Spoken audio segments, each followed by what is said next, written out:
Of weakness for you. You have been widely criticized, Donald, as you know, for offending immigrants in your announcement speech. I want to just play again exactly what you said in that speech. Here you are.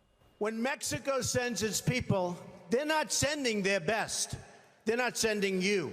They're not sending you.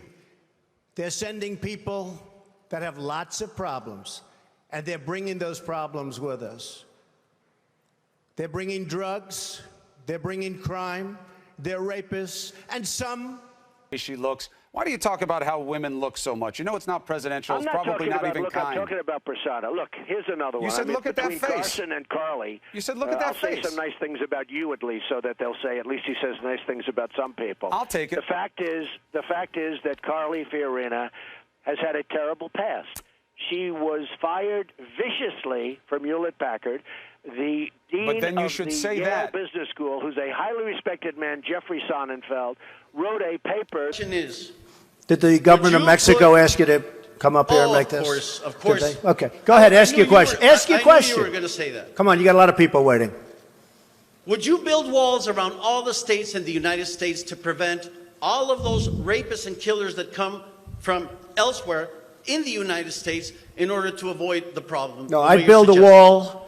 I would build a wall between our country and Mexico because people come from all over the world. Does this dispute, between Trump and Fiorina tell us that she's a real contender? I think so. She is gaining on him, and she's gaining on him in that outsider lane that we've talked about, and she's gotten under his skin, clearly. And, Trump is... He doesn't like being challenged. He doesn't like being criticized. And he's lashing out. And he says she's always repeating herself. He repeats himself constantly. No, it's just he never really... Loudly, but again, I'm a counterpuncher. He hit me all of a sudden. Okay, Same thing with I didn't mind the Gang of Eight stuff. Nice. I didn't mind the Gang of Eight stuff. He's calling him a clown. He was a member of the Gang of Eight. That's not presidential. All right, final question. Okay, listen. Excuse me, Bill. He was a member of the Gang of Eight, which was a disaster. He was totally weak on immigration. But and by the fine, way, he hasn't changed. But it's the clown stuff that's not fine. Last question.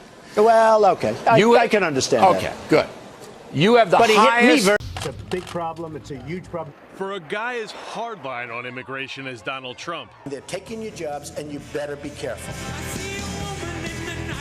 It's ironic that the woman by his side on the campaign trail is an immigrant herself. To marry a man like Donald is, you need to know who you are, and you need to be very strong and smart.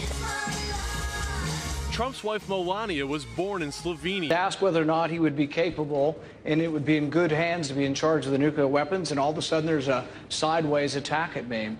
I think that really goes to the judgment. Do we want someone with that kind of character, that kind of careless language to be negotiating with Putin? Do we want someone like that to be negotiating with Iran? I think really there's a sophomoric quality that is entertaining about Mr. Trump. Mr. Trump. I never attacked him on his look, and believe me, there's plenty of subject matter right there. I'm Donald Trump. I wrote The Art of the Deal. I say not in a braggadocious way. I've made billions and billions of dollars dealing with people all over the world, and I want to put whatever that talent is to work for this country. So we have great trade deals. We make our country rich again. We make it great again. We build up our military. We take care of our vets. We get rid of Obamacare. And we have a great life all together. Thank you. Thank you. Ms. Fiorina.